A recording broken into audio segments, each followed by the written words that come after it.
Hey, this is Frank. You're listening to an Origins episode of the Unbecoming Platypus podcast. Do you ever feel like you have friends who sometimes just don't get each other? This is a podcast that I recorded with two of my friends, Jake and Noah. We find out the hard ways we struggle to communicate better and sometimes succeed, but sometimes not. For years, the three of us have talked about communication and how it's sometimes easier said than done. Even when we're trying to be understanding, our well-meaning intentions often get lost in translation. We decided to share these conversations with the world. Join us as we find out what happens when three friends try to learn how to really talk to each other.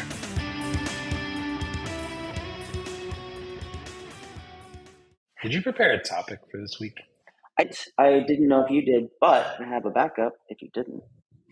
I thought you did and shared it. That's so weird.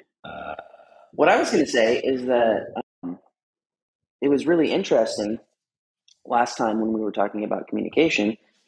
We were talking about language specifically, and it was interesting in the way that, I went to my background, which is linguistics, quite specifically spoken language. For most of history, it has been what language meant. When writing comes about, we introduce things like books, which are in no way natural, but also we have things like code languages that Frank and I ended up having a conversation afterwards, and we were like, okay, we talked about the history of language and how it's used in communication, but there's also this whole new spectrum of what's possible. And you think about things like development languages. They're designed to be entirely unambiguous. There are no abstractions here. They have to say one thing and one thing only. Legal language is designed to be exactly the same way. Yeah, they're also they were never audio. Correct. They were never oral. Nobody says out loud JavaScript. That was one of the premises of our conversation about language, was that they begin as oral. And those didn't. But I don't know. I think the definition of language is changing a lot. It is. If we could agree that language is a shared symbol system, then we could agree on that. It has not historically been that. It has been something else. What's really interesting, though, is that whatever language is, it's an extrapolation of something pre-linguistic. There are images in my mind, there are concepts in my head, and then I give them symbolic form. What was interesting, though, is we were talking about emojis, right? This is something that is pre-linguistic, but it's almost like I don't see myself making facial expressions. I know how I'm feeling. I know what it looks like in a way whenever I'm expressing that feeling, and I try to put that into a chat window. Frank, you mentioned something from medical field, right? About a language for kids who don't have language. Oh, yeah, like the Long-Baker Faces scale. It's a pain scale for kids that is essentially emoji smileys. Predates that, but they're 0 to 10, and they let you have a kid rate their pain that wouldn't understand the pain scale. Would you like me to say more about this? I don't care. I don't want you to say whatever you want to say about it. I feel that I've done that. Do you know about the Long-Baker? Sure. The Long-Baker pain scale? Faces You've seen it on the wall, scale. I'm sure. Yeah. Do you? You know what's funny is I think they've taken that, because I've been in I've definitely seen that, but I've seen a new version of that, and it's like full body. It's like the Bitmoji. I just realized why everyone thinks I'm always in pain. But it's like the Bitmoji. What'd you say?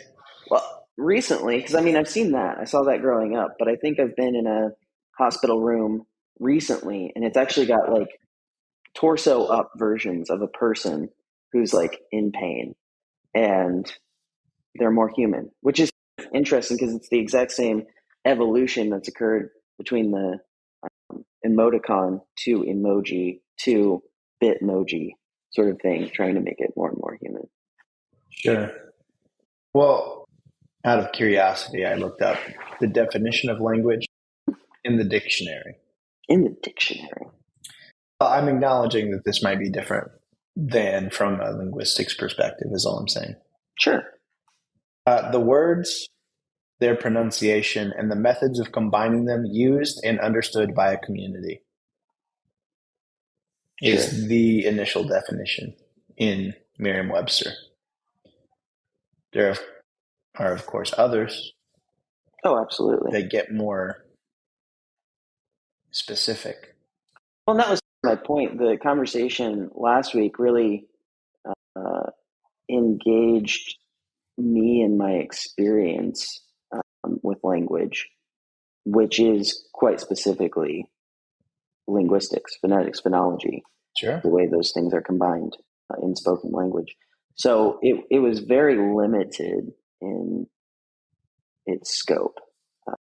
But we also talked about Snapchat and the way it's taking these very human interaction methods and it's allowing us to do those things in new ways. So when you digitize me talking to you right now, I can put an octopus on my head and do these things that are quite simply surreal. They're more than reality. And I think that's very interesting because if you look at sort of the analog to that in language, you say in code language, I can now create systems and subsystems, and I can build systems on systems. And I can build a library over here that I go and grab something out of and use an entire base of knowledge. And it's almost like a neural network that we're creating, but we can do things that we physically are limited by. We can't do those things in physical space. Yeah. Well, I think it's interesting to think about. I was thinking about communication, not just language, and how I'm formulating these thoughts as I'm speaking. But language, it feels like there's got to be a two-way understanding. If I'm speaking Spanish and you're speaking English and we don't know each other's language, there's only so much we can communicate. And most of that's probably going to be through body language or expressions or whatever. When you think about communication as a broader concept, you can communicate something. You can communicate something to another person. I guess I'm talking about perception. You can receive my communication as something different. We do this all the time as a friend group, the three of us, because we all communicate in very different ways. And so we've had, since we started this podcast, we've had many conversations about what were you thinking in that moment? Because I felt attacked, or I felt like you were grilling me, or I felt like there was a wall up in this situation, right?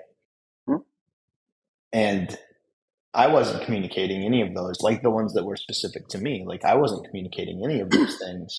That was not my intention. So I guess really what I'm talking about is intention. I have no idea where I'm going with this. I'm unraveling thoughts as I go. I think it's fascinating. Yeah. Yeah. But I wonder, I guess what I'm getting at is what's the difference between language and communication? Is there a difference?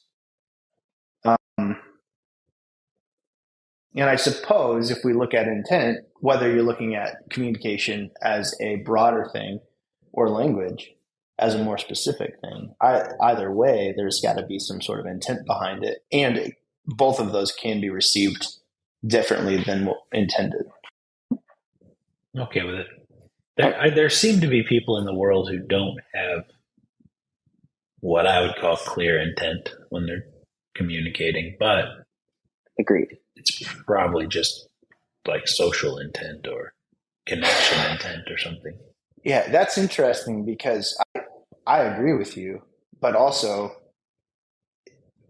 based off of what I just said, that's your perception, that's my perception, that's Jake's perception, but they may have very clear intent in their head.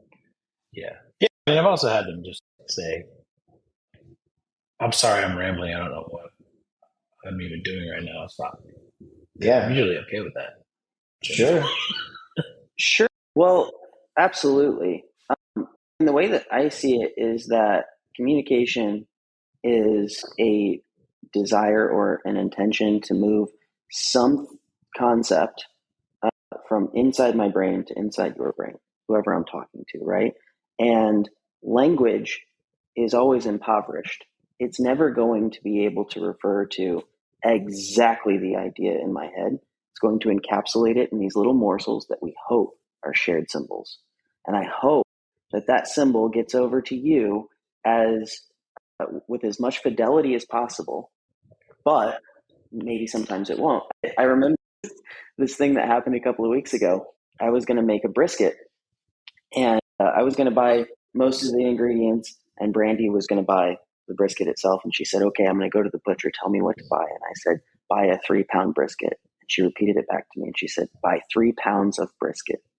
And it's like, these are very different We things. both were like, nope. And I guarantee you, her intention was, I want to say back to you what you said to me. But these things can be very different. And it cracked me up.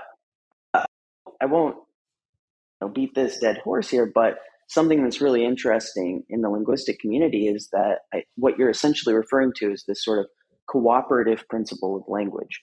We're going to attempt to work together toward this unified goal of exchanging ideas, right? And the cooperative principle is broken down into 4 maxims, which were devised by this guy named Grice. And the maxims are the maxim of quality or truth. Simplified, it basically means, what's that? I'm laughing at myself, not you. Okay. You said Grice, and I wanted to say Jesus Christ. Well, I'm glad that you did. I've said it now. Did you express your intention? Yeah. I realized that I laughed, and it made Jake wonder, probably, am I laughing at him? And I wasn't. It was just a joke. Great. So thank you for communicating that to me. I really appreciate it. You're welcome. But anytime that there's a communication, when he laughed, I thought he was laughing at you. What did you think he was laughing at me about? That you started into maxims. Okay. No. And listing them categorically. And then I thought, yeah, that's pretty enjoyable. I'd left that. This might actually be helpful. I'm sorry, we're totally hijacking this now. Don't speak when I speak. Yeah. That's all I ask. But this might be helpful for you. We had a conversation at Mississippi Culture. Yeah. You were trying to even further understand how you are seen when you go off and talk about things.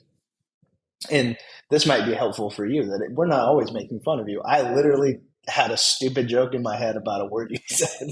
Had nothing to do with you. Oh, I appreciate that. Thanks, man. But Frank was making fun of me. No, I wasn't. By proxy. I just found it to be entertaining enough that I could see how someone would be making fun of you. Sure. I like it. Anyway, you can have your conversation back. My conversation? Your train of thought. Go back to where you were. So we'll see if it's going to be our conversation, whether you succeed at the 4 maxims or not. Oh, I like it. I like it. Noah's suggestion to me that day was maybe tell me where you're going. I'll drop a little hook there. So here's the idea, is I want to present these maxims as a sort of framework to discuss what you're talking about and give us a filter to push this idea through. That sounds really great, Jacob. Please go ahead. I'm really glad. I can't wait to tell you how we're going to do that. So he basically says that there are these assumptions that we make together. They're implied anytime you engage another person in conversation. You're appealing to these maxims. One is the maxim of quality or truth. I'm reading off Wikipedia here. In simple terms, the maxim of quality is be truthful. If I talk to you, you assume I'm not lying. The maxim of relation is essentially be relevant. One should ensure that all the information they provide is relevant to the current exchange, therefore omitting any irrelevant information. And this is actually, I'll put a little caveat here. This is not like, this is how humans talk. This is not descriptive. This is to say, if I want to communicate the most effectively, like straight to the point, I'm appealing to these maxims. Obviously, as humans, we deviate, we go different places, all that stuff.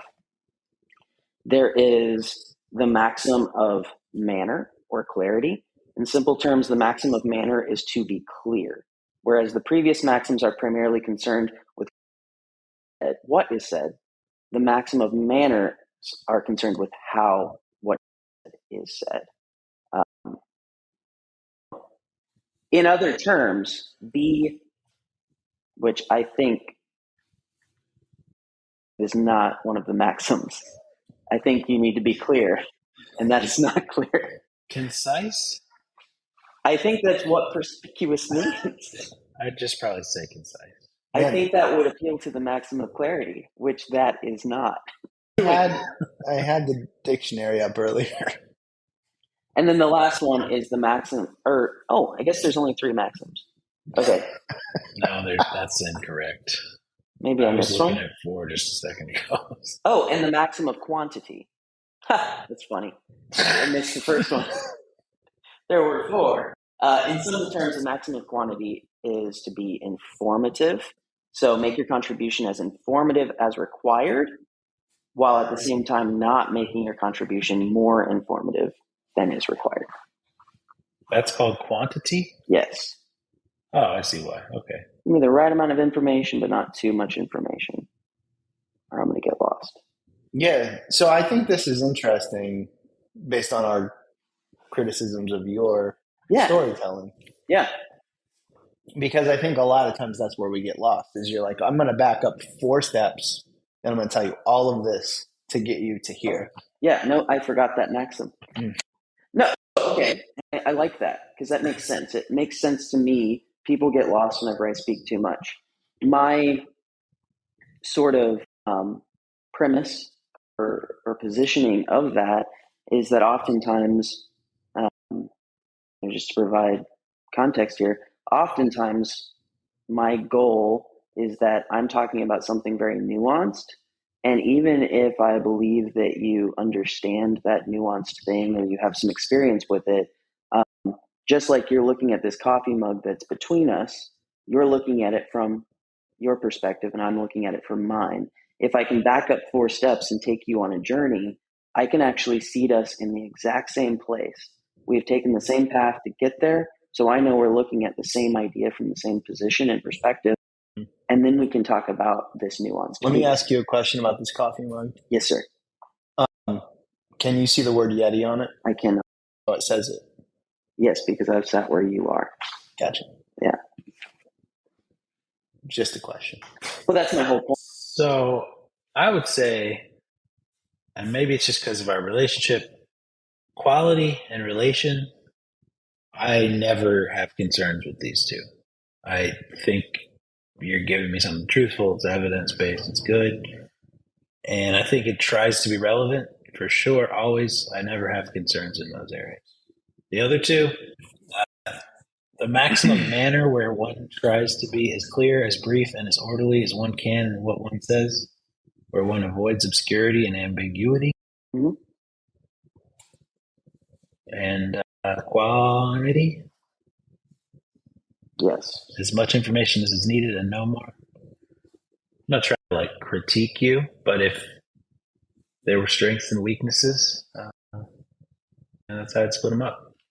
In my own critique of myself, I'd agree entirely. I know the reasons I do these things. Quantity is the reason I sort of described. I make this assumption that I need to take you on the journey with me so that we can talk about the same thing with the same ideas. And I think this is an acknowledgement that language is impoverished.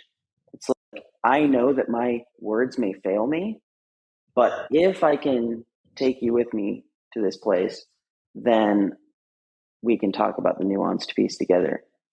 I think that's probably a faulty notion, not because it's untrue, but because I can't keep someone long enough to actually get there.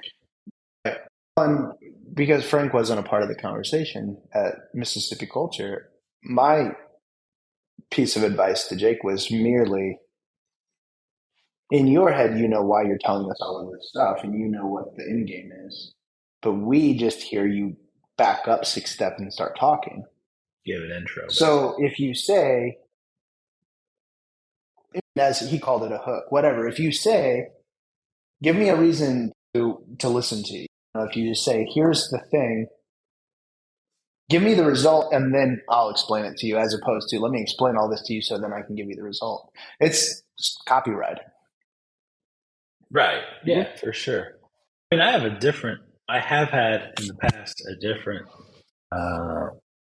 default faulty logic in this area, which is the number of words required to get like through these 6 steps with you right now just isn't worth it. It's not worth the energy. And I don't mean you particularly, like the royal you, whoever. Yeah, so I don't know. I'd have a similar but opposite reaction. It's not, I'm going to need to tell you all this, so let me get started. I'm going to need to tell you all this, so let's do something else.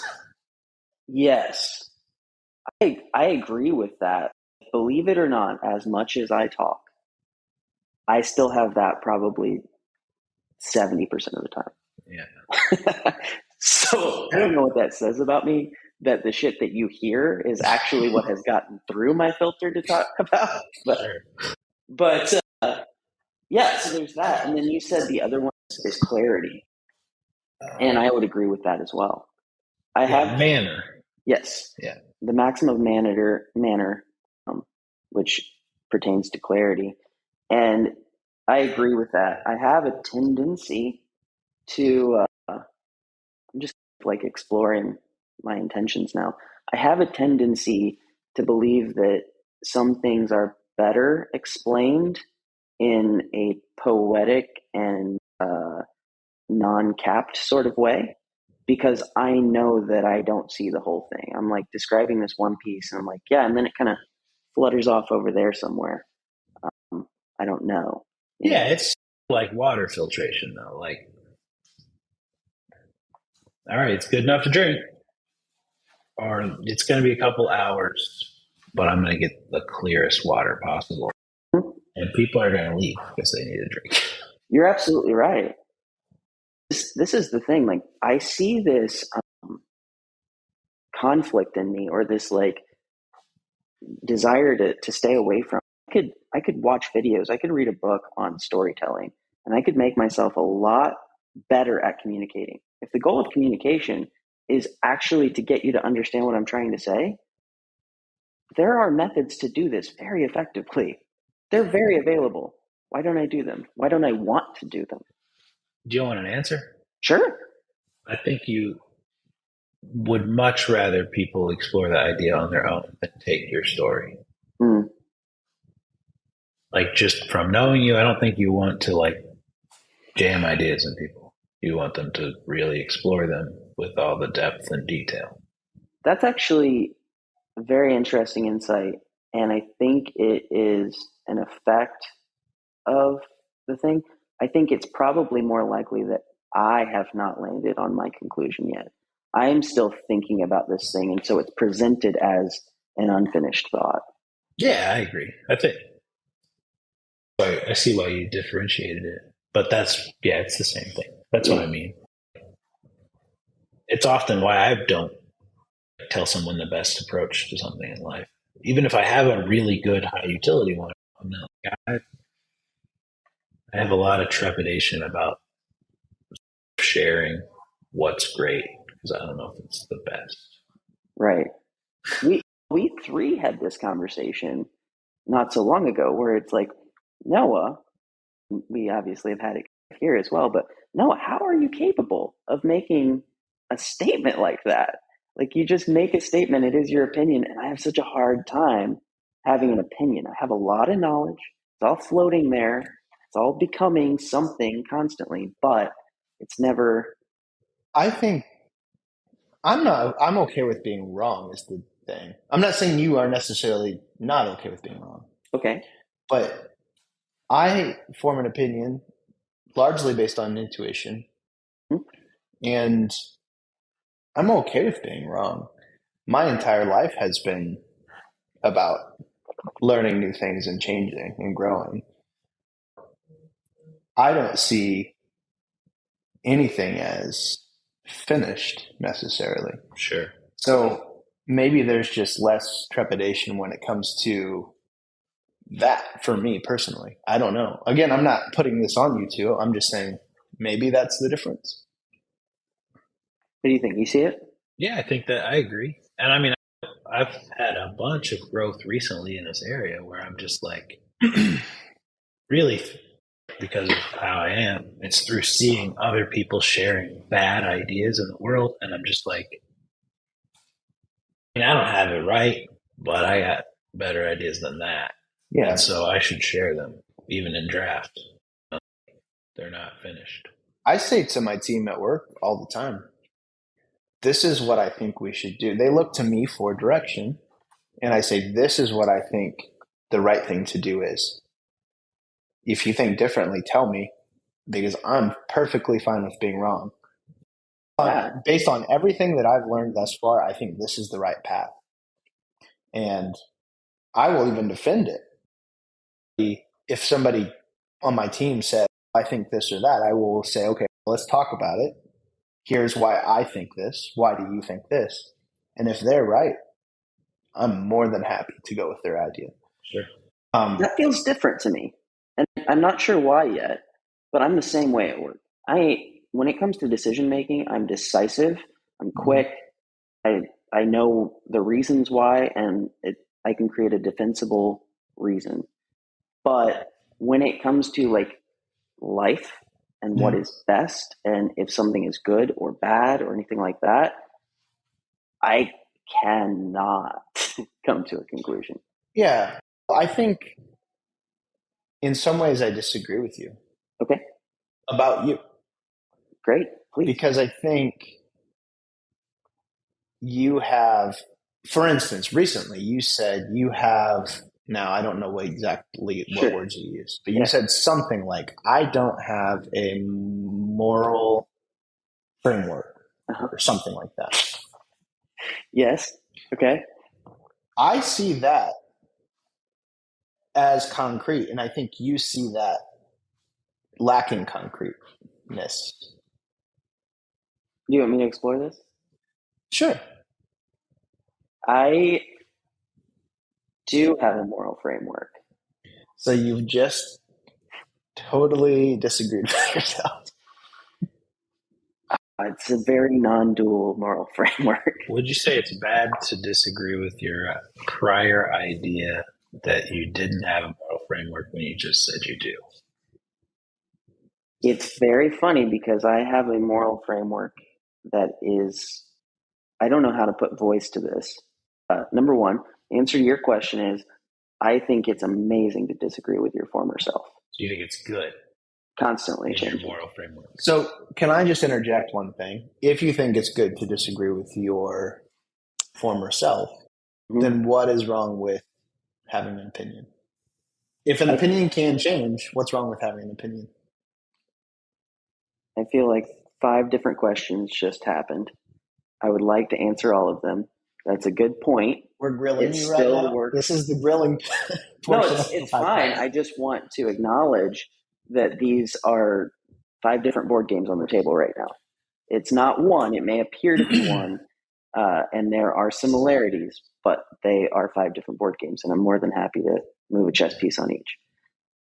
I see the 5 different board games. I'll see what Noah's saying. Yes. I think it's worth exploration. Let's go with that one then. Let's choose that one. I don't think there's anything wrong with having an opinion. Sure.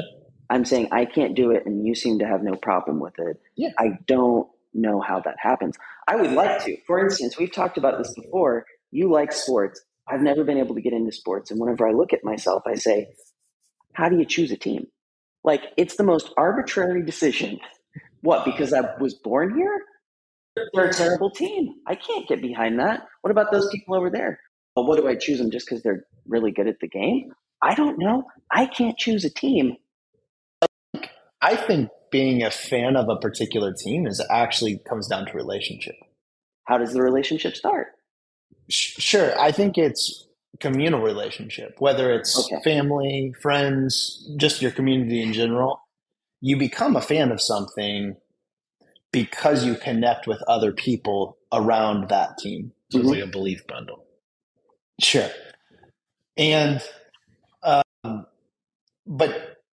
that gets instilled in you, that fandom, because it's important to you in that aspect. I'm a Cubs fan because I grew up watching Cubs games with my dad. And I don't know how my dad became a Cubs fan, but I'm assuming it's something similar to that, whether it was his dad or friends or whoever. I'm an Illini basketball fan for the same reasons. I watch those with my dad, my family, my entire family's Illini basketball. When we get together, like the only thing that the German family, the guys in the German family can talk about is sports. I'm not particularly connected to my family, but it is the one thing that when I go to Thanksgiving dinner, we sit around and watch whatever the game is on, and we talk about how great or terrible the Illini basketball team is playing at the moment. These are the things that actually create fandom, I believe. It makes sense to me. And then you run with it. I don't think you had that, therefore you're not a sports fan. I don't think you need to be you definitely don't need to play sports to be a fan of sports. I just don't think that you had that community element to create fandom. You do, just not around sports. Right. That's what I'm saying. You didn't have that around sports specifically. Yeah. We all like coffee. Yeah. We all used to drink it in the same place together in our formative years. These are probably not unrelated. I agree. But seriously, if you grew up with friends who took you to Illini basketball games, and that was how you connected with them, and you did this regularly, or you got together to watch games regularly, you would probably develop some sort of fandom of Illini basketball. It may or may not be deep fandom, but something surrounding that. You didn't have that. I think that's all it is. I agree. I mean, I think that what you're saying is absolutely true.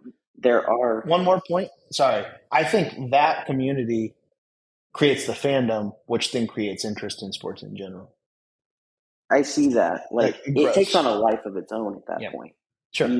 You continue to push in, but that initial spark was caused by a desire to... And that's what happened with you in CrossFit. You started doing CrossFit. You were in this community of CrossFitters. You became interested in this community. You started watching CrossFit games. You became a fan of CrossFit games. Like, this is not different. It is true, because I don't have I feel the same way you feel about teams, about athletes in the CrossFit game, which you guys get excited about them. Like, sometimes I'm like, who could care? Yeah. It's cool to watch in the same way that a football game is cool to watch for me, but those teams don't mean a whole lot to me. I had little periods in my youth when I watched a certain team for a while, but really they don't mean that much. Like baseball, I do like the Cubs. I like Cubs games, but I don't have a huge fandom like streak in me. But I think you do with CrossFit athletes. Not with athletes. I would actually be as amazed to watch a rookie that I have no relationship with take on the person who's won the last 5 years in a row and take the title, even though I've been following that person who's taken the title the last 5 years.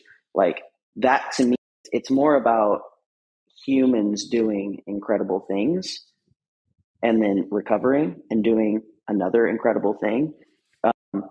And yet you follow athletes.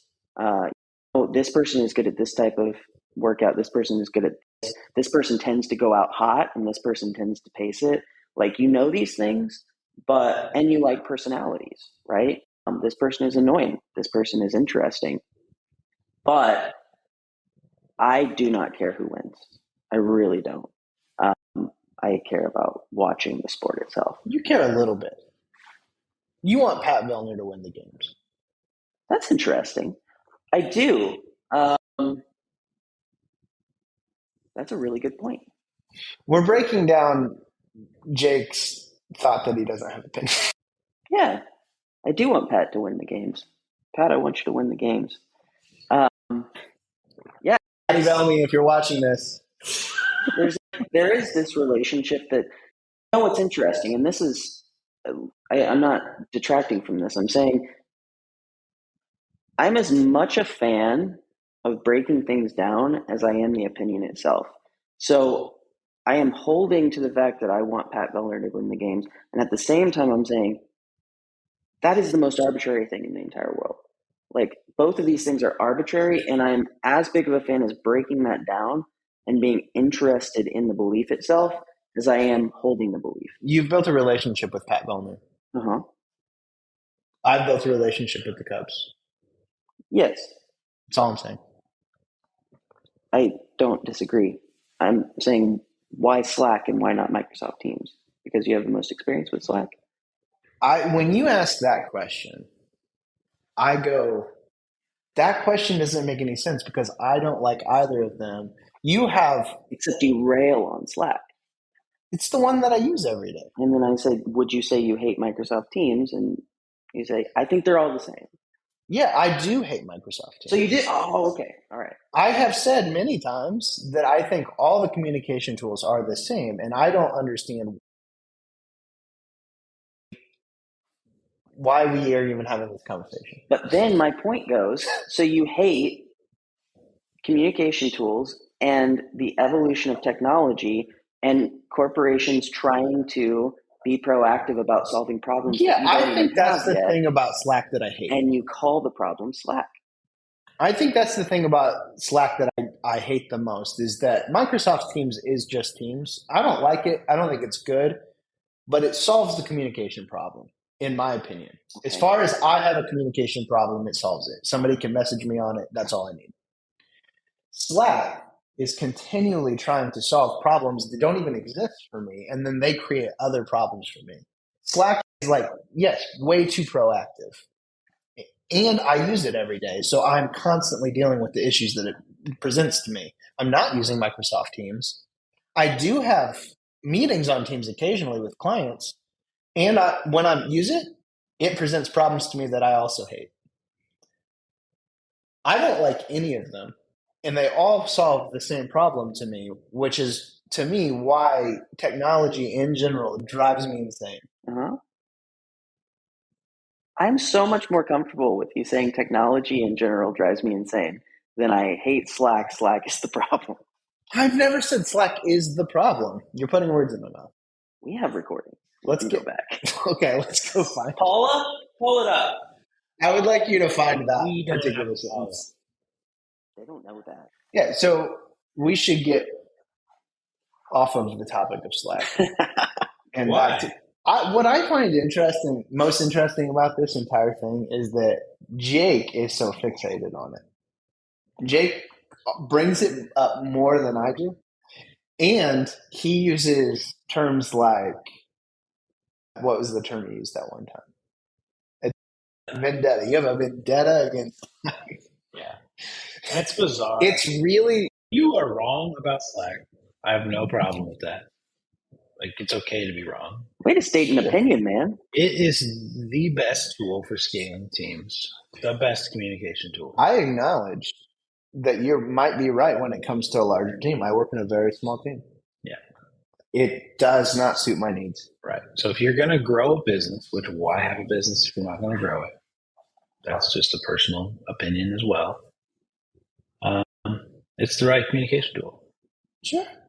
I don't have a problem with that. Yeah. I never have had a problem with that, but it seems like you guys are really fixated on it. It's funny that you think that I am. I had this conversation with Frank the other day. We used the object of a blender to have a conversation about communication.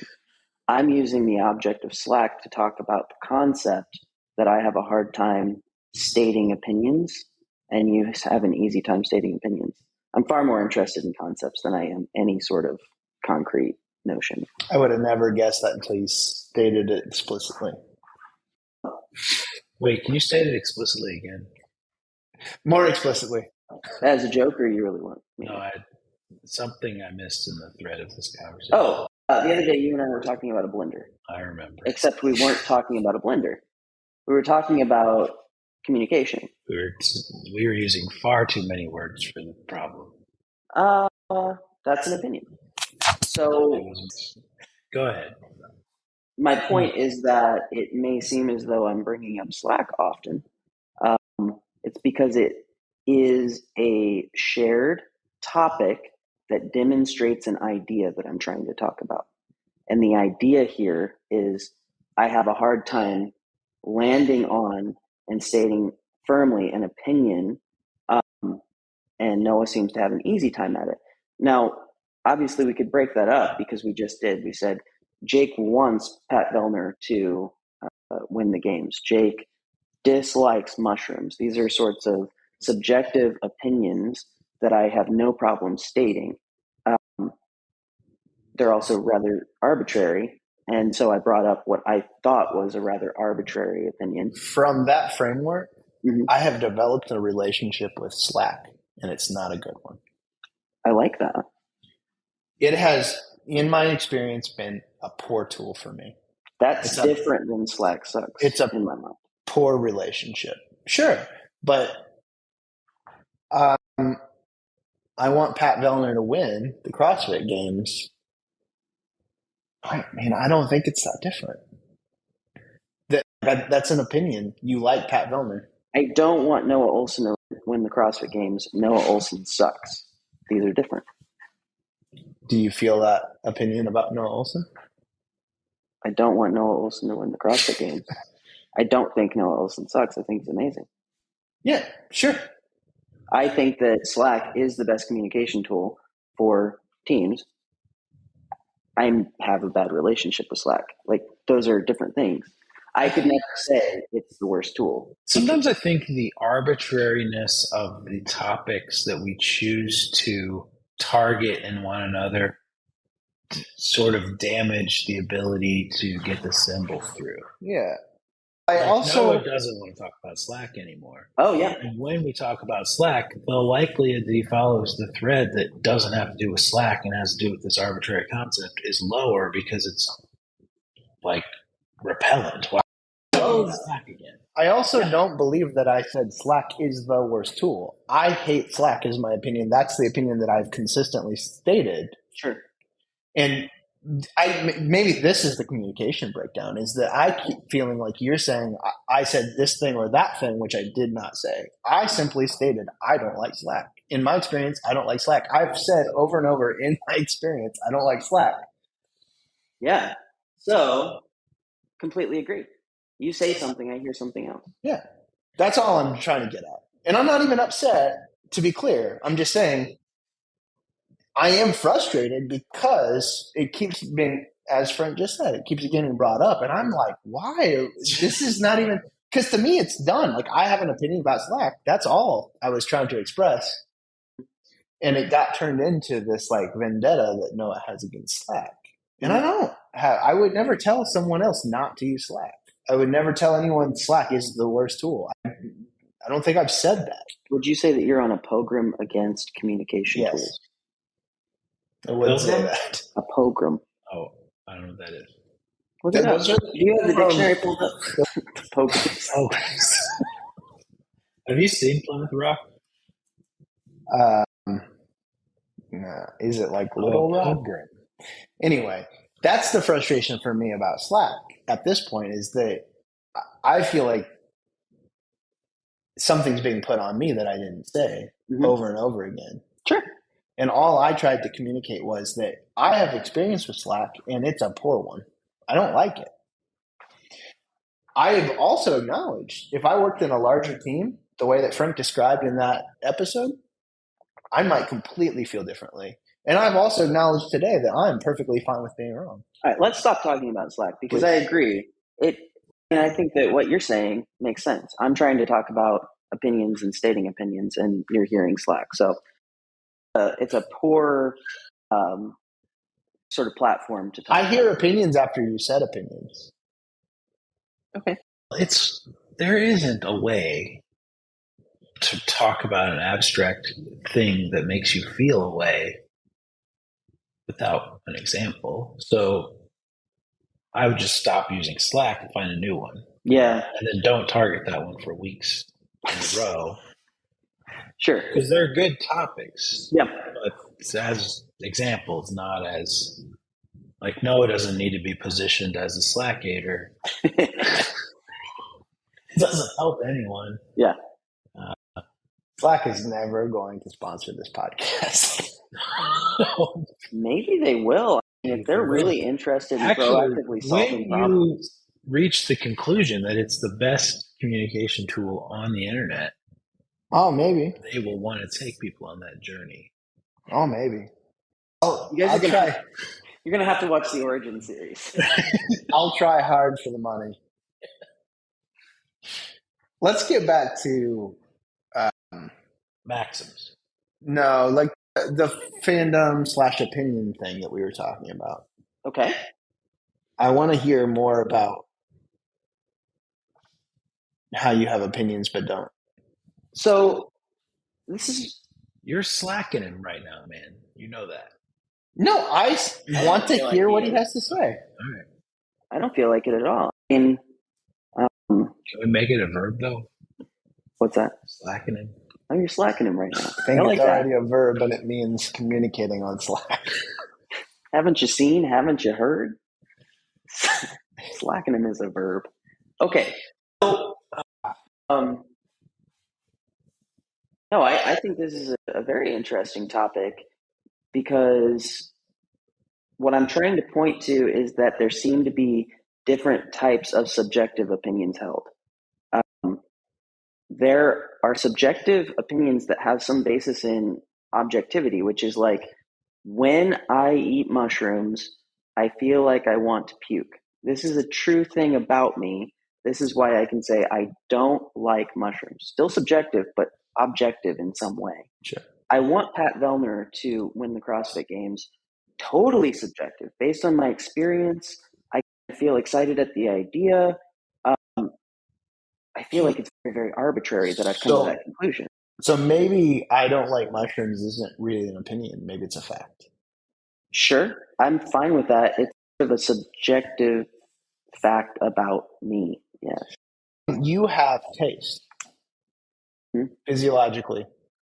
This is what, no, I agree. We don't really need to go into that. What I'm saying, though, is like, on the surface, if we want to talk about the Maxims and how language is impoverished, on the surface, I want Pat Vellner to win the games. I don't like mushrooms. These feel like two subjective opinions that look like each other. I understand. In language. But I'm just saying that maybe I don't like mushrooms is just simply a fact. I have a similar... If Pat Vellner is a child molester, you're going to change your mind.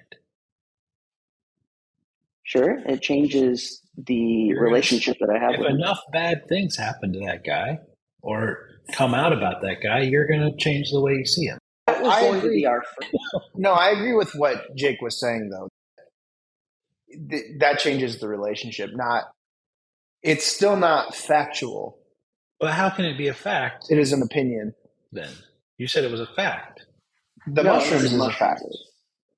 If you get a disease that changes your taste, the fact is no longer true. They're both houses of cards. It's texturally a problem for me. Do mushrooms change their texture? I don't know. Yes, you can get crispy ones. No, I've tried that. Yeah, I don't like them. They're gross. Yeah. I just think that it's all based on, I don't know. Neither of these are facts I would spend any energy on trying to propagate in the world. But again, this is not about the facts that I'm stating. This is about trying to distinguish between different types of subjective statements that I pose as objective truths. Okay, so I didn't understand something. What's the difference? The difference is that with mushrooms, every single time, I tried them again a month ago, just to see, has anything changed? I've only ever tried them accidentally. It's terrible, isn't it? Yes. I got them in my mouth and I went, I think that I might die after this, actually. It's not good. Yeah. I'm glad we all hate mushrooms. Do we have consensus right now? Yes. Okay. You should stop. Mushrooms. But wait a second. Okay, so here's the difference. I hate mushrooms. Mushrooms are bad. I can't say mushrooms are bad. Everyone in this room agrees mushrooms are bad. I can't say it. Mushrooms are not bad. But none of us have said mushrooms are bad. But this is the distinction I'm pointing to. I'm pointing to that very distinction, which in other conversations we have had about different things, it was easy to hear the words that you said and to extrapolate this meaning from it. That's really interesting because when you say I don't like mushrooms, Mm-hmm. or I don't like Noah Olson, Mm-hmm. or even if you said I hate Noah Olson, I don't hear Noah Olson is bad. Right. Or mushrooms are bad. I don't hear that. Mm-hmm. So I'm just pointing that out. That's also why I don't feel I'm saying Slack is bad, because I'm not saying that. Okay, so again, zooming out, not a conversation about Slack, it's a conversation about communication. Sure. It's very interesting that these are the words that you used. And Frank and I, the two people that you're talking to, took that symbol and took a different meaning from it. I don't disagree. I took a different meaning from the conversation as a whole. But if we're going to do Slack, which we can do it again, he stated a sort of high intensity opinion about Slack, which I think had a lot to do with it being a communication tool and not necessarily social media, more so than an outright hatred for Slack. Multifaceted, yeah. But this whole conglomeration of language in that conversation got smashed together, and then you asked him if he would defend it in a court of law, which sort of puts people on the defensive, would you say? So then he's... And I responded no, by the way. Yeah. Yeah. But it's not a nothing piece of the conversation. No, it's not. You're right. It's formative for why we're still defending it, I would say. Mm-hmm. Yeah. These are all excellent. Yeah, for sure. Again, okay, bad example. Let's never talk about Slack again. I don't mind this conversation because I feel like I like the conversation. I'm saying the conversation is about communication, and we're talking about our own communication breakdown. Yes. I'm fine with this conversation. I thought it was hilarious that you asked the question in the court of law, like in the moment. I laughed at it. I mean, it's funny, yeah. Well, this comes back to what I said at the beginning of this episode, which was intent means everything, but you can perceive it way differently than I intended it, which is what happened in that conversation. I was simply trying to say, I don't like it. I have a bad experience with it. I don't like it. And it somehow turned into, you hate Slack and you're on a vendetta against Slack. Would you support this, or would you defend this in a court of law? Man, after we talked about it for weeks, it kind of seemed that way. But I'm just saying, like, I'm sitting there in that episode going, I don't really understand why they're so fixated. That's interesting too. It's like, it's got a certain gravity to it. Yeah. An idea does. When I get an impression of what this symbol means, it continues to mean that more and more the more that you invest in it. Sure. Yeah. Where focus goes, energy truly flows. And so making the focus of that conversation the defense of Slack has succeeded. We still are talking about it. I think that's the point of Grice's Maxims as well, is this idea that your interlocutor, the person that you're communicating with, is a human who has a symbol system of their own. Many of those symbols are shared, but they are different in some ways based on experience, and assumptions are an essential part of being human. That you have to assume, otherwise you're going to be like, what did you mean by this coffee mug here? do you see Yeti on it? Do you mean like the animal, or do you mean the words? Or like, there are assumptions that happen, and they have to. Sure. But they can be faulty. But I do feel like, going back to the mushrooms versus Pat Vellner thing. What's the name of this episode? Mushrooms be Pat. Yeah, I hope nothing bad happens to Pat Vellner. I love Pat Vellner. I hope it's all wins from here on out. But I do think... You and me both, buddy. You want to bond over it? We are. I understand what point you were trying to make with, like, what if your tastes change? I still think it's different. I think the Pat Vellner thing is 100% a relationship that Jake has built. And that relationship can change. If Pat Vellner it comes out that he's a child molester, then that relationship has changed. Your taste changing, I feel like it's still a physiological, sort of scientifically based thing that has changed. I'm not saying it didn't change, but I still think it's a fact rather than an opinion. Well, in one situation, I'm the thing changing. In the other situation, it is the thing changing. But it's not even... Also.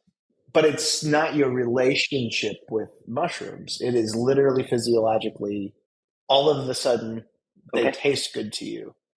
I still think that is factual rather than relational. It's just that Jake is a process. He's not a thing, really. Sure. And if he goes to McDonald's 3 times a day for the next month, I think he'll find it very difficult not to go there on the 31st day, because his taste will have changed. Yeah. But would you like to try this experiment? Would you disagree that is physiological over relational? No, I think it's relational.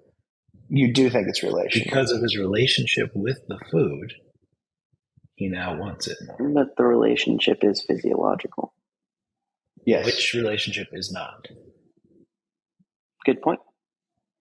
Sure. Hold on. These are not mutually exclusive ideas. I want to point that out. They're not mutually exclusive ideas. There is just yet another refinement, another distinction to make. Like, do you see that? Yeah, I see them. Okay. Same. You see them as the same.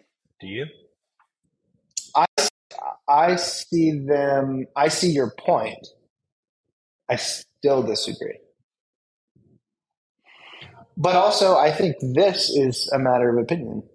Yeah. I think it's a little bit like the Mississippi River. Like, it's a water ecosystem, or it's for moving product. Like, it's for moving product. ADM, it's for moving product.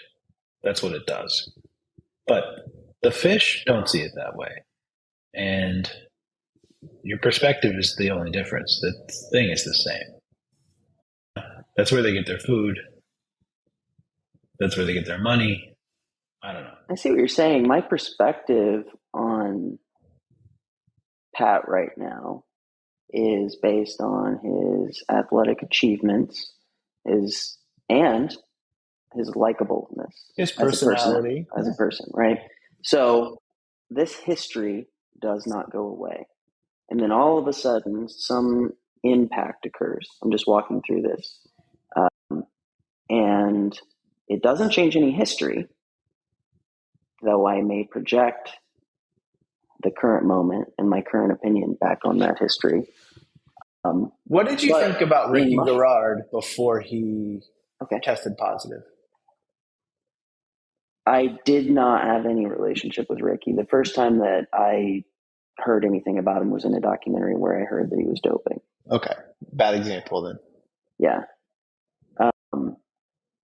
It's the opposite, though. Like, now, seeing a person come back, this is the mushrooms thing. I didn't like this person, right? And now they're coming back, and I'm seeing, okay, there's a lot of athletic achievement here. There's a lot of character to come back from a very public. To be ostracized and whatever, There's a likableness here. I'm probably not going to watch his videos. I'm probably not going to get to know him as a person, honestly. Probably not going to root for him, more than likely. Right. But maybe. Yeah, it's interesting. I don't know. I still just see it differently I understand your point about even relationship being maybe at some point physiological. I get that. But I don't know if I'm going to come up with the words in the moment to get where I need to be. But I still feel like there's a difference between if I taste a food that I just have a physical reaction to and I don't like it, being different than building a relationship with a person over time. Because I see your McDonald's example and I hear it. That is more over time. If I eat it, that is still, I think, different than Jake saying, if I one day try mushrooms again and be like, oh, that's great. He didn't build that over time. In his example, he's just saying, if I wake up one day and I eat mushrooms and I like them all of a sudden, then I would have a different opinion on that. Yeah.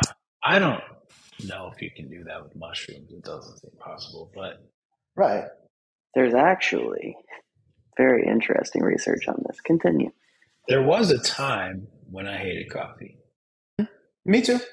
And definitely Starbucks changed that. But they changed it through milk and sugar. Well, And then I slowly added those. And I got really used to coffee, and then I removed those ingredients, and now I just like coffee. I have a different experience. Okay. And mine was quality. Like coffee to me was Folgers or whatever grandma drank. I had tasted it at some point in my life and went, this is disgusting. This is terrible. And then, probably through Jake, honestly, like I found something that had actual like redeemable qualities. Yeah. And even Starbucks was probably my real foray into When I started working there, they did a coffee tasting for me, and they trained us to do coffee tastings for other people. The idea was like, through education, we're going to open your eyes. So I saw it as my goal in life. The pinnacle was, I'm going to do French presses with lemon loaf and classic coffee cake pairings for everybody I know. You did. Yeah. But I'm just saying, like it wasn't necessarily this thing over, and it wasn't because of sugar and milk for me. Sure. For me, it was, oh, there is actual nuanced flavor in this thing that I didn't get from Maxwell House. Well, yeah, it's not there. You can't get it. But yeah, I know what you mean. It's a different thing, is all I'm saying. Really, the milk and sugar got me in the door because I wouldn't have been at Starbucks. So then I met Jake. He's doing coffee tastings. I'm like, yeah, man, I don't know. And then through enough exposures, I'm like, oh yeah, there's something there. But my palate was milk and sugar. Sure. My palate was trying to be a paramedic, work way too many jobs, tons of cortisol, get some sugar in there, get energy. But yeah, it's definitely, it was all physiological and relationship based. Sure. I think that you can have both for sure. I just think in this particular example, I just don't agree. Like the mushroom thing, and we all agree mushrooms are not good to us. We don't enjoy eating them. Yeah, and you think it's because of a relationship that isn't developed, or because... No, my point is exactly that. It's physiological. And there's a spectrum of do I like or not like Pat Millner, and that can change because of relationship. But I'm not going to develop a relationship with mushrooms because I'm not invested in them. Yeah. All right. So may I take all of this and say, that's all I'm saying. We have now acknowledged that there's this sort of subjective fact type of thing that occurs. I can say I don't like mushrooms, and it may or may not be true tomorrow. We have also said that there is intention, and then there is like perception or translation, right? So I intend to mean something. I put these words out there. You take them, translate them, and hopefully it's the same thing I intended. And then there is this quality of making a statement like Starbucks coffee is bad. I am guilty of saying this statement. I don't know that I can necessarily agree with myself. I know what I mean by it. What I mean by it is I've had a lot more coffee in my life now since I had Starbucks. And on that scale, Sure. judging by all of these different metrics, which is it was better coffee is picked at peak ripeness, better coffee has more nuanced flavors, better coffee ages better in the cup, all these different things. I can say on this spectrum, Starbucks coffee is on the bad side of it, right? But it's way better than Folgers in that same spectrum. So I can say Starbucks coffee is good. So this is what I'm pointing at in myself, that I say I have a hard time saying things like Starbucks coffee is bad because I am so keenly aware of this spectrum and that all of these judgments are relative. Yeah, I see it a little bit differently. I agree, and I see the same spectrum. But I also am keenly aware of, again, I'm okay with being wrong. And each time I've learned something is better, there's something better, I now have my opinions moving down the spectrum. That's all. Sure. So there's another factor too, which is that these things are not things, they're processes. And Starbucks coffee today compared to 15 years ago is not as good. Well, I don't know. I want to circle back. I want to circle back to something Jake said earlier, which is when we were talking about mushrooms versus Velner, he said, I'm the one that changed in regards to mushroom, which there is something very important there. In a relationship, both Pat Velner and Jake are changing. That's what I'm saying. That's the fact. Right. Yeah. But mushrooms are mushrooms. Yes. You understand? They are, yes. and they can be genetically modified. But yes, I know what your point is. You're right. And I think this is the same thing here with broke me. The one, there has to be some sort of cap on. You can break anything down as far as you want to. There's got to be some sort of cap on what is for this conversation to happen, or else we're just going to keep. Right. It's all circular, if not. Right. But we should really acknowledge that cap isn't real. Sure. This is why I have a hard time saying that I don't have a moral framework. I do. It's just a framework inside another framework. But all I'm saying is that in the same way, coffee, sure, Starbucks, and this is different from mushrooms for sure. I acknowledge this. But I think you've probably changed more than Starbucks coffee has changed. For sure, but it's definitely changed. My opinion is that you couldn't know. Yeah, I agree with that too, but I think it's way more likely that you've changed as you've found better and better coffees. Yeah. Your tastes have changed over time. And Starbucks roasting process, sure, could change, but I think it's probably far less changed than it has a smaller capacity for change than you do. The real piece that I'm using to differentiate how much it's changed is literally their espresso. And it is gross. I mean, it's horrible. It's like undrinkable on its own. And there was a time where those machines were well calibrated and the beans were right. And it was good. And it wasn't like the best ever. Mm-hmm. I don't ever remember I could go to better places and get better espresso. You can't drink it almost. Yeah, but all of those better espressos you've had over time have changed your opinion. Yeah. Yeah. Yeah, that's why I hold to I just don't think you can know. I agree with that. But I'm just saying we can look at the variables. We can say, has their calibration changed? But I mean, unless you have the same machine with the same calibration, with the same barista, with all the same variables. And if we're talking about relationships, that's what I'm actually saying. I think has changed more than anything is their standards. Do you know this, though? Yes. You do. Because people used to care. They used to make sure that the espresso didn't sit there in a cup for 6 minutes before they poured it over ice. And I can personally tell you that there were, you've worked at Starbucks as well, right? That they're probably still pushing these standards, but you can go in there in any given day, and if that barista does not care about the standards that they That's what I push. mean. Yeah, they probably do still have the standards, but they're not the standard of practice. Okay. Because no one cares. And you felt... What about the beans themselves?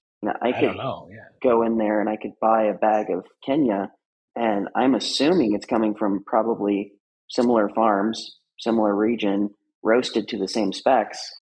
Has the coffee gotten better or worse? I haven't had that. I haven't had a Starbucks bag of coffee in so long. Right. I wouldn't know. But the espresso I get like when I'm traveling sometimes, I'm just like, it's so... Yeah. The likelihood of it being good is so low. But your ability to enjoy it is far less because it's not the pinnacle of what you've experienced. Yeah. In the name of spectrums, I think that your relationship with Starbucks is more of a relationship than Jake's relationship, if you want to call it that, with mushrooms. Because I think that both can change. I think there's more engagement for sure. Right. Yeah. Nate, do you think that if you were to engage with mushrooms in new ways, you might develop a relationship with them? This is an interesting question. So I've had like truffle butter. Mm-hmm. I enjoy it. I have had mushroom, like a broth in ramen or something like that has mushroom infused in it. I do think it's very textural for me. So yes, I have engaged with mushrooms in different ways, and it's not terrible. There's a certain umami quality to it that is actually enjoyable. Yeah, I agree with you completely on that. For me, mushrooms it's textural. Something that is flavoral, is that a word? Sounds right. Coconut. Okay. I do not like coconut. And I can detect it, the slightest hint of coconut in anything. It's horrible to me. That is 100% taste. But I don't see that changing. If I continue to eat coconut, I might train myself to be okay with eating it, but I don't think that I'm going to magically start liking it. Yeah, I mean, there's a lot of research to suggest like what you believe matters. Mm-hmm. Sure. So I do think you could end if you somehow were convinced that coconut was the superfood that would somehow change you in ways that you wanted, you would probably find a way to like it, or at least eat it in time, enjoy it. Sure. I mean, if you want to go extreme, like you're stranded on a desert island, 90% of your calories are coming from this, you're going to have a dopamine response when you get calories, and all of a sudden it's upregulated and you love it, right? Yeah. Yeah. That was it, right? Still physiological to me. Still not an opinion. That's just my belief. And again, what is physiological? An opinion, really the question is free will. Do you have opinions, or do you only have your experience? I love this actually. I was thinking about this the other day, specifically in regard to food. It's one of the most interesting things, like free will experiments to me, to be like, oh, there's a new food I've never tried. Let me find out if I like it. I don't know the answer to this. I haven't preordained it. I'm actually going to do an experiment to learn something that feels objective about myself. Either I will have a positive response or I will have a negative response, potentially neutral, somewhere on that spectrum, but I'm learning something about myself. Can you summarize your point? Essentially, I can go into a situation, let's say I've never had mushrooms before, and I go into it and I say, my belief is I'm going to enjoy this, but I don't enjoy it. There is something objective there. What? It is, I had a negative reaction despite my belief that it was going to be positive. And what was it? Like, what was the experience? Do you have an example of this? It's anytime that I go to try a new food. Like, yeah, like a recent example, an actual food. a month ago, I tried mushrooms. Sure, there was like a history of this, but I went into it being like, I'm going to enjoy this time. It's been a long time since I've tried it. Let me eat this. No, it was terrible. What happened? I texturally, it started feeling like snot. Why did you have snot? Didn't have good flavor. Like the flavors that I do like, I think are more concentrated and distilled into a broth. It seemed plain to me. The cost to benefit ratio was way off. It was just like, this doesn't feel good in my mouth and there's no flavor. I don't see a benefit. You don't like plain, bland snot. Exactly. This is the first time in your life you felt like that? No. Did you make a choice there? Or do you have an opinion? Or you just have had a lot of experiences with plain, bland snot? I mean, I don't have a lot of experiences with plain bland snot. You have enough to inform an opinion. Yeah, I did not enjoy the food. I have positive experiences with food. In those experiences, there's snot. texture, there's flavor that makes me feel happy. This was opposed to those positive experiences. So I know what it is to like a food. I did not like this food in that way. It didn't feel like liking a food. I asked myself, how do you feel about this? I went, not good. Sure. If I can compare it to what it feels like to feel good, it's not that. Yeah. So do you think there was a lot of free will in that? Not at all. I don't. That's my point, actually, is that there's this interesting thing about being a person, and that is that I can actually not know things about myself intrinsically and then learn those things about myself. I think that obviously we don't have a lot of time here, but I could say the same thing about an emotion. It's like, oh, I've really numbed myself to that emotion for a long time. I get angry when this stimulus is around. That's really weird. That's interesting. I don't want to react in that anger. I don't even want to be angry right now, but I am. That's strange. Yeah.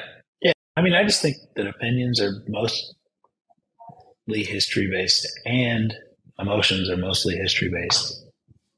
And the sort of conclusive point is that you can find bliss even in bland, plain snot if you just do it for an experience. I think that's totally fine. I could eat a bowl full of mushrooms right this second.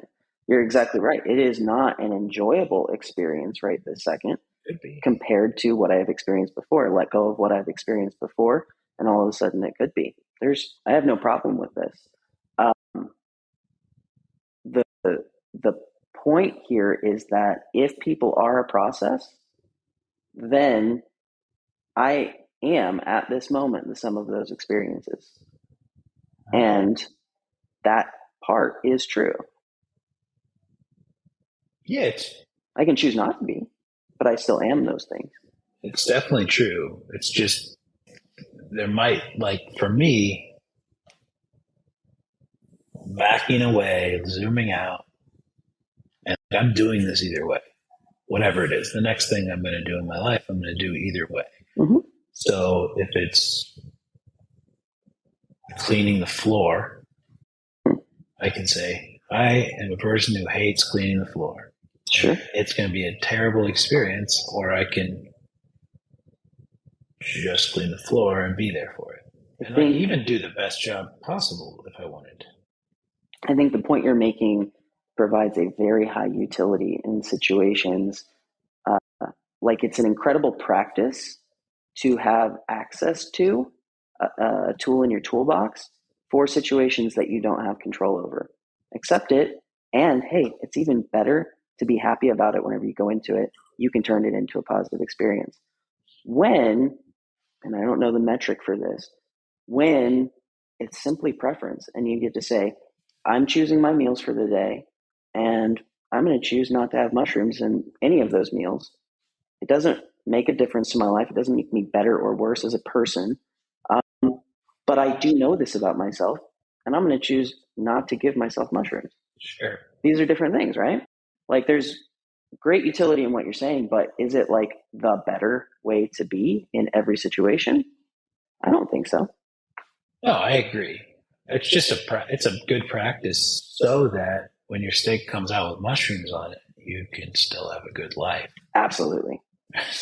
I couldn't agree more. Yeah. It's that it changed, not me situation. Sure. Yeah. But humans are interesting things. I will have a preference. I can choose how I respond to that preference being appealed to or not. Yeah, it's strong opinions loosely held. That's why. I like that. I don't like mushrooms at all. If they show up in my food, I'm going to take the opportunity to see if I can change that. Is that the same? Is that true? Is it true? If we're at 1818 and you order a steak without mushrooms and it comes out with mushrooms, you're likely going to send it back and get it without mushrooms. No. If it comes out well done, yes. How is that different? You can scoot the mushrooms off. Can't change how the steak is cooked. Mix a little bit of mushroom in. But he's saying that he's going to take... I agree, actually. That's the way I heard what you said. Strong opinions loosely held would be, I don't like mushrooms, but I got them, so now I like mushrooms. No, they're loosely held. It doesn't mean I'm letting them go. They're loosely held. So I'll try it and see what happens. So I'll try it and find out if I have a new, stronger opinion. How is it different with a well-done steak? You have an opinion that, a medium rare steak is the best for you, medium, or your favorite, and sure. It comes out well done, you would say, I'm sending this back and having it done better. Why would you not take the opportunity to go, maybe I like well-done steak? I probably would for about one chew worth of the steak. I have had that experience enough times. There's a big difference to whether or not someone has promised me quality in the meal. If I'm at 1818, there's a promise of a high quality steak there. If I got it off the grill and I accidentally cooked it to well done, I'm going to eat it. Yeah, but you also, if you cooked it, you likely only have one steak. Right. There's a lack of option there. Yeah. But if you order something without mushrooms on it and it comes with mushrooms, they've also promised to deliver this to you without mushrooms, and then they fail on that. My point is just, I'm not trying to put you on the spot and be like, you're wrong. I'm just saying, I don't really understand. I would say the difference is you can't change the way the steak is cooked. You can change whether or not it has mushrooms by pushing them off. Right. He's talking about taking the opportunity to try to enjoy. Right, but you can take a bite. But I have a strong opinion that I don't like them. So I can take an opportunity to try them, and I would if they showed up. I wouldn't order them. So the equivalent would not be scooting them off the steak. It would be eating them. The same eating at least one. Okay. Right? Like trying a bite of a I'm going to try it as they presented it because it's here in my life. And I'm not saying that I'm like an expert at this or that I do it well. I'm not saying you are. But it is a valuable practice. Sure. And I try to do it. So, yeah. Am I likely to do it with a well-done steak? Maybe I would. Every time I think of this happening, I've always tried it. And I'm like, I'll see if I can make this work. But if they give me a sauce, make it work. It's interesting because there's such a thing as a well-cooked, well-done steak.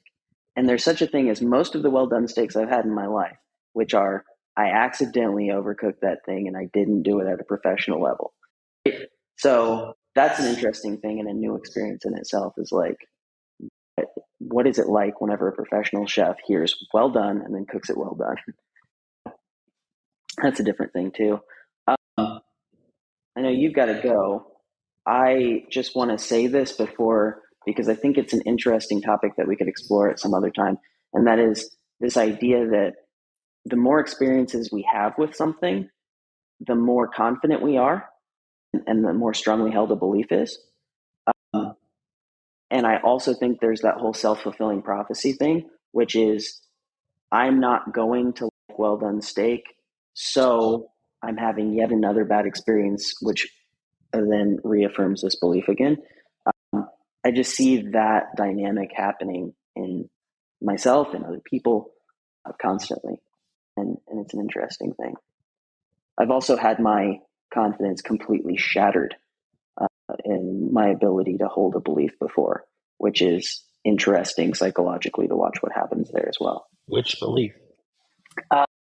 That I could have the right answer for other people and tell them what was best to do in their life, watch them do it and watch it hurt them.